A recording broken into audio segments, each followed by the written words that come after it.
Lihat dengan teliti pada pesawat yang Anda lihat di skrin. Sebuah objek hitam matte tanpa tanda besar yang kelihatan dengan bentuk yang kukuh. Bentuk bersudut hampir segitiga. Nampak ringkas, nampak seperti prototipe murah, hampir tidak berbahaya. Tetapi, apa yang Anda lihat ini adalah salah satu senjata paling dahsyat yang dibina dalam peperangan ini. Dan ia telah menyerang wilayah Rusia dalam senyap sepenuhnya selama 3 tahun. Sekarang, lihat lelaki lain ini. Namanya Sergei Shoigu. Hari ini dia adalah setiausaha Majlis Keselamatan Rusia, salah satu jawatan tertinggi dalam kerajaan Rusia. Tetapi apa yang penting untuk anda tahu tentang dia ialah apa jawatannya sebelum ini. Sehingga 2 tahun lalu, Sergei Shoigu adalah Menteri Pertahanan Rusia selama 12 tahun berturut-turut. Dialah yang mengawasi pencerobohan ke atas Ukraine pada tahun 2001 dan dialah yang memberi kebenaran untuk pengeboman sistematik ke atas loji tenaga Ukraine setiap musim sejuk sepanjang perang. Lelaki yang sama inilah yang kini mempunyai waran tangkap yang dikeluarkan oleh Mahkamah Jenayah Antarabangsa atas jenayah perang. Dan lelaki inilah yang sedang pada saat ini mengatakan secara terbuka sesuatu yang 5 tahun lalu tidak dapat dibayangkan. Está acusando países NATO, khususnya Finland, Estonia, Latvia, dan Lithuania sebagai pihak yang bersubahat secara terbuka dalam pencerobohan terhadap Rusia. Dengan membenarkan drone Ukraine melalui ruang udara mereka untuk menyerang wilayah Rusia.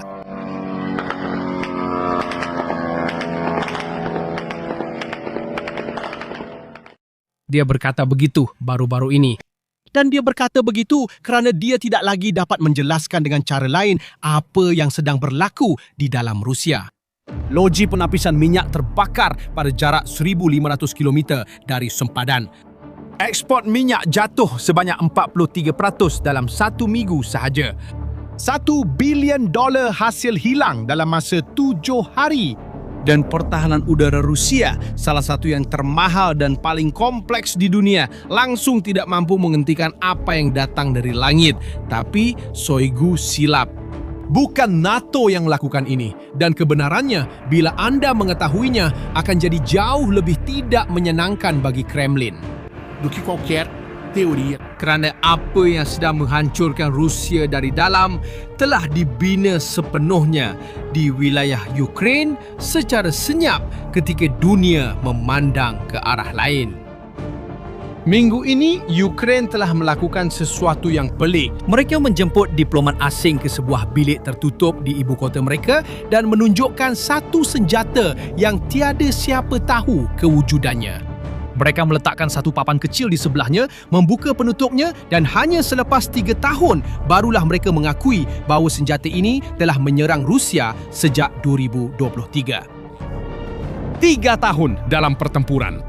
3 tahun dalam keheningan mutlak. 3 tahun dalam keheningan, ratusan misi. Mungkin beribu-ribu tanpa ada satu negara pun di dunia, malah sasaran itu sendiri tahu apa sebenarnya benda itu. Hari ini anda akan faham apa sebenarnya senjata ini, kenapa Ukraine menyembunyikannya begitu lama dan kenapa mereka mendedahkannya sekarang. Mungkin inilah langkah strategik paling terancang yang pernah dilakukan oleh Ukraine dalam perang ini. Mari kita kembali ke bilik di mana semuanya telah didedahkan. Pada 14 April 2026, di sebuah bilik dalam Kementerian Luar Negeri Ukraine, diplomat dari puluhan negara telah dijemput untuk berjalan di antara senjata yang dihasilkan oleh industri pertahanan Ukraine. Ada peluru berpandu jarak jauh, ada drone laut, ada sistem untuk memintas Shahed, drone Iran yang paling banyak digunakan oleh Rusia, termasuk juga peralatan peperangan elektronik. Dan di tengah-tengah koridor senjata itu, di atas satu sokongan ringkas, terdapat pesawat yang anda lihat di awal video dengan satu plak kecil di sebelahnya. Namanya ialah Sishen, dalam bahasa Ukraine itu bermaksud Januari. Spesifikasi yang tertera pada plak kecil di sebelahnya membuat para diplomat terdiam.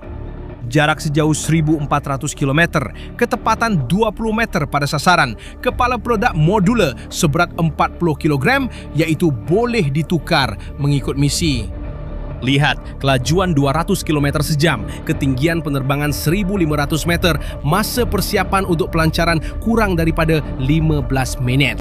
Dan mungkin maklumat yang paling penting sekali, drone ini direka untuk beroperasi dalam persekitaran peperangan elektronik yang aktif, yang bermaksud ia terus terbang dan menyerang sasaran walaupun musuh cuba mengganggu isyarat navigasi. Dan untuk anda mendapat gambaran tentang jarak itu, 1,400 km adalah lebih jauh daripada perjalanan kereta selama sehari penuh di jalan raya. Bayangkan, sebuah senjata berlepas dari sebuah bandar, bergerak selama berjam-jam di atas wilayah musuh dan mengenai sasaran sebesar sebuah rumah kecil di negara lain. Dan melakukan semua itu dari sebuah truk pickup dengan persiapan kurang daripada 15 minit serta mampu menahan cubaan untuk mengganggu isyarat. Itulah Sishen dan ini baru permulaan ceritanya. Ada satu perkara, pada semua plat di sebelah senjata tertera nama syarikat pengeluar. Hanya pada satu sahaja yang tidak ada, tepat sekali, yang milik Sishen.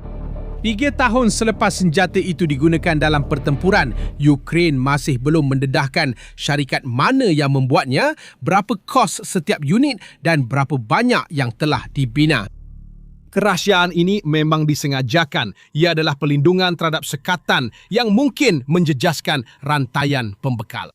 Dan ia juga pelindungan terhadap musuh sendiri yang tahu jika mereka menemui kilang itu, mereka boleh cuba memusnahkannya dengan peluru berpandu. Tetapi spesifikasi teknikal hanyalah separuh daripada cerita. Separuh lagi terletak pada nama.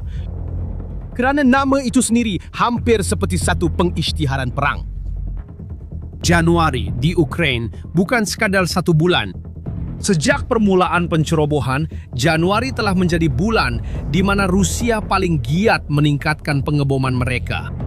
Dan ia bukan pengeboman terhadap askar, ia adalah pengeboman terhadap loji tenaga, stesen pemanasan, rangkaian elektrik, hospital.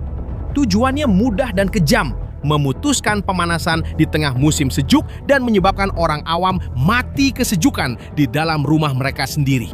Wanita, warga emas, kanak-kanak, ia adalah strategi yang disengajakan untuk membunuh melalui hipotermia. Januari di Ukraine adalah bulan penderitaan. Oleh itu, apabila jurutera Ukraine selesai membangunkan senjata yang mampu terbang sejauh 1,400 km ke dalam Rusia, mereka tidak memilih nama sebarangan. Mereka menamakannya Januari. Itu bukan kebetulan, itu adalah bahasa. Ia adalah satu mesej budaya. Terukir. Kod pengenalan senjata. Setiap kali sebuah Sishen dilancarkan dari pelancar Ukraine dan memasuki ruang udara Rusia, ia membawa makna dendam atas nama sendiri bagi pihak orang awam yang telah dibunuh oleh Rusia akibat kesejukan. Sekarang setelah anda faham namanya, timbul pula soalan yang paling mengganggu. Apa sebenarnya yang telah dilakukan oleh senjata ini sepanjang 3 tahun ia disembunyikan? Jawapannya sebenarnya, ia mula muncul dalam beberapa minggu kebelakangan ini. Hanya pada bulan Mac 2026, Ukraine telah melancarkan lebih daripada 7,000 drone jarak jauh ke atas wilayah Rusia. Sebahagian daripada drone itu telah menempuh lebih daripada 1,500 km di dalam Rusia sebelum mengenai sasaran mereka. Dan di sinilah cerita ini mula menjadi tidak masuk akal. Buat pertama kali sepanjang perang ini, Ukraine telah melancarkan lebih banyak drone jarak jauh ke atas Rusia berbanding Rusia melancarkan ke atas Ukraine. Fikirkan tentang itu. Negara yang diserang dibom setiap hari dengan bandar-bandar yang musnah dan jutaan pelarian sedang melancarkan lebih banyak bahan letupan ke jarak yang lebih jauh berbanding kuasa tentera ketiga terbesar di dunia. Ini bukan sekadar tentang satu senjata. Ini adalah tentang satu pembalikan bersejarah dan kesannya telah muncul dalam angka ekonomi. Loji penapisan telah diserang di Kstov, di Saratov, di Ust-Luga, di Primorsk, di Novorossiysk. Titik-titik kritikal dalam sistem ekspor minyak Rusia. Kapasiti penapisan Rusia telah menurun sebanyak 17%, iaitu bersamaan dengan lebih 1 juta tong sehari yang tidak lagi diproses. Ekspor minyak yang merupakan pemacu utama ekonomi perang Rusia telah menurun sebanyak 43% dalam 1 minggu sahaja. Kehilangan hasil dalam masa 7 hari melebihi $1 bilion. Dan pada pertengahan Mac, sesuatu telah berlaku yang bagi Kremlin hampir seperti satu penyerahan secara terbuka. Sergei Shoigu sendiri, lelaki yang sama yang menandatangani perintah pencerobohan ke Ukraine pada 2022, lelaki yang sama yang membenarkan kempen pengeboman musim sejuk yang memberi nama kepada drone itu, mengakui dengan lantang satu frasa yang sebelum ini tidak dapat difikirkan. Dia berkata bahawa tiada satu pun wilayah di Rusia yang kebal daripada serangan Ukraine. Perhatikan ironi ini. Lelaki yang melakukan pengeboman pada bulan Januari itu mengakui bahawa dia tidak lagi mampu menghentikan senjata yang dipanggil Januari. Tetapi pengakuan itu tidak berhenti di situ. Separuh daripada sistem Pantsir Rusia, iaitu meriam pertahanan udara yang setiap satunya berharga lebih daripada $15 juta, telah pun dimusnahkan oleh operasi Ukraine. Rusia secara literal semakin kehabisan apa yang boleh digunakan untuk mempertahankan wilayahnya sendiri. Dan seorang jeneral bersara Rusia, kini seorang ahli parlimen bernama Andrei Gurulyov telah merumuskan situasi ini dalam satu ayat yang pastinya Kremlin lebih suka jika ia tidak pernah diucapkan. Rusia terlalu besar, pasukan terlalu tersebar, tidak mungkin untuk membina perisai perlindungan yang berterusan. Dalam kata lain, apa yang beliau katakan ialah negara ini terlalu besar untuk dipertahankan. Dan Sichin adalah salah satu senjata senyap di sebalik semua ini. Dan kemudian timbul soalan yang mungkin telah terlintas di fikiran anda. Jika ia berfungsi dengan begitu baik secara senyap, mengapa dedahkan sekarang? Jawapannya, mendedahkan Sichin sekarang bukanlah kerana keangkuhan. Ia adalah satu langkah yang telah dikira dengan 3 penerima berbeza yang dirancang untuk menghantar 3 mesej pada masa yang sama. Mesej pertama adalah untuk Eropah. Tepat 1 hari selepas Sichin muncul di khalayak ramai, Ukraine menandatangani perjanjian pertahanan bernilai 4 bilion euro dengan Jerman di Berlin.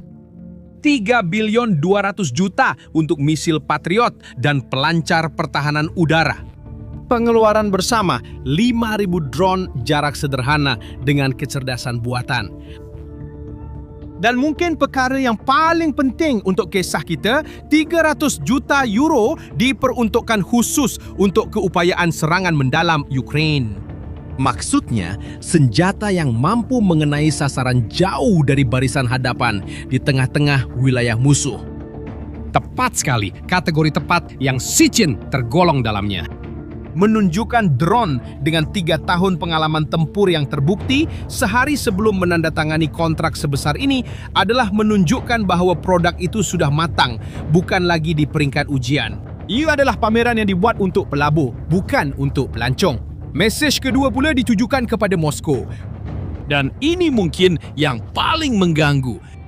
Kuba fikirkan, jika Sichin bersembunyi selama 3 tahun sambil menyerang wilayah Rusia, berapa banyak lagi senjata yang masih tersembunyi dalam arsenal Ukraine?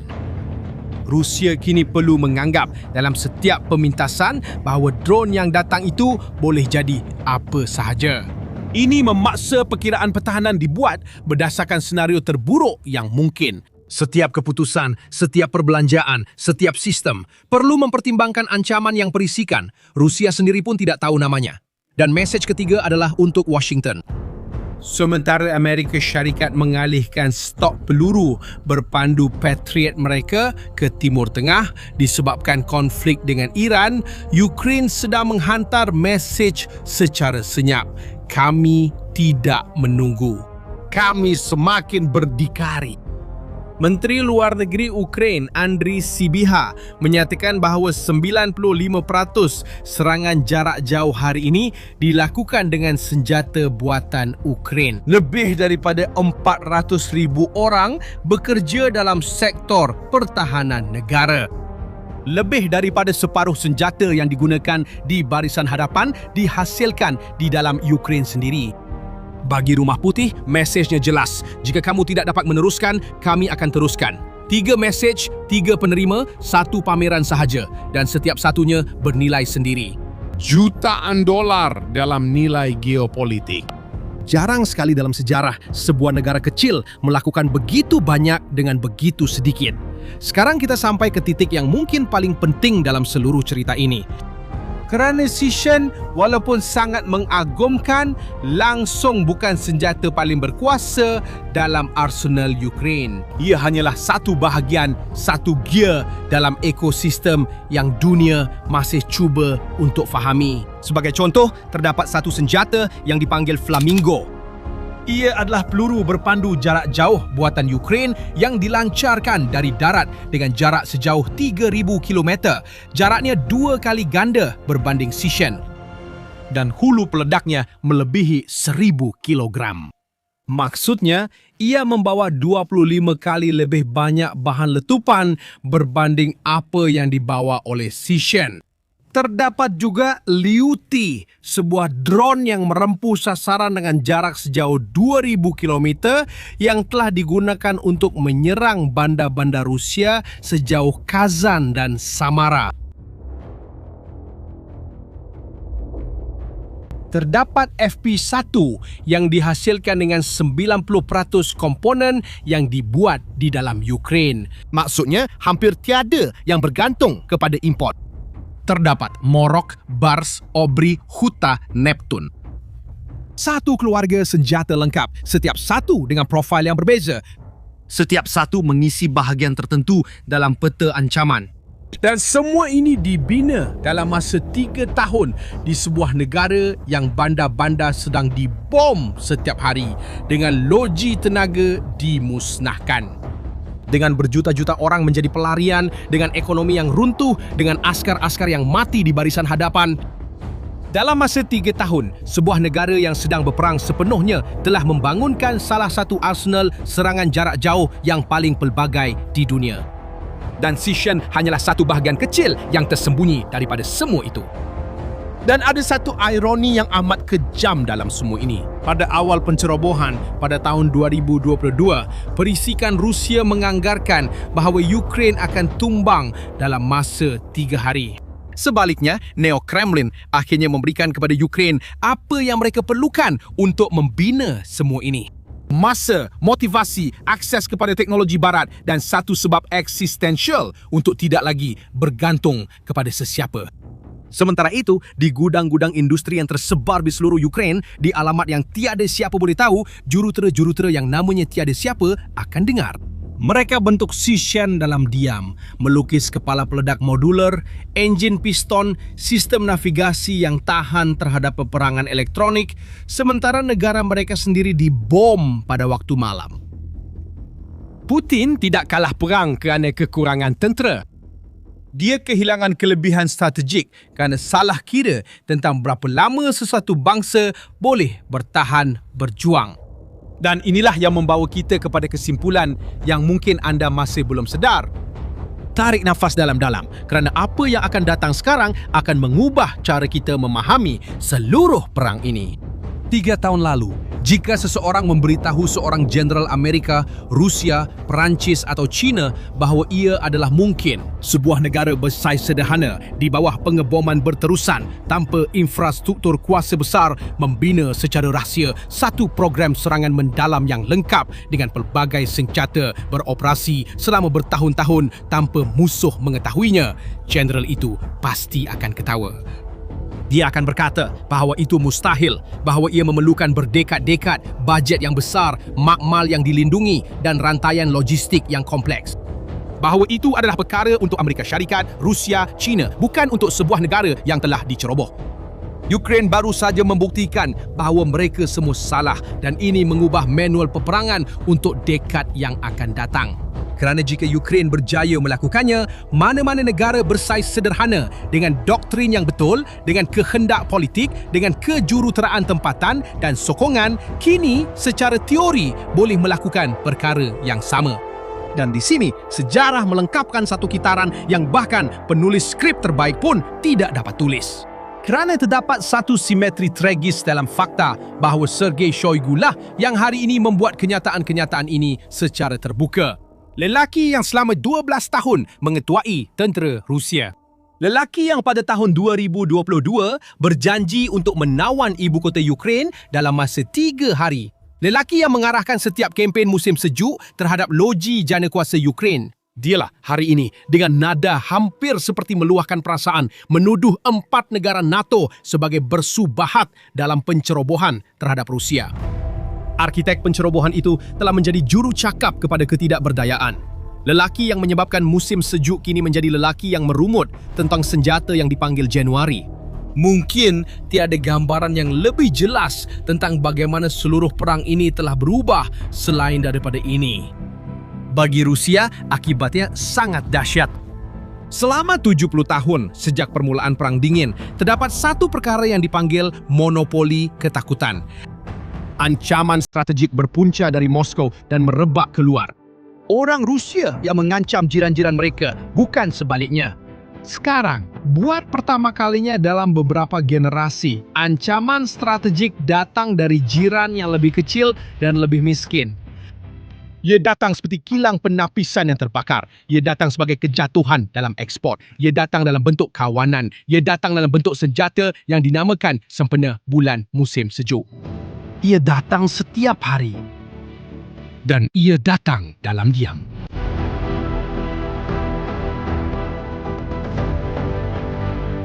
Jika video ini membantu anda memahami apa yang sedang berlaku dalam perang ini dengan cara yang tidak diceritakan oleh berita biasa, lakukan satu perkara mudah untuk saya. Kongsi dengan seseorang yang juga suka memahami geopolitik sebenar dan langgan saluran ini supaya tidak terlepas video-video seterusnya. Kita ada banyak lagi cerita untuk dikongsikan. Jumpa lagi!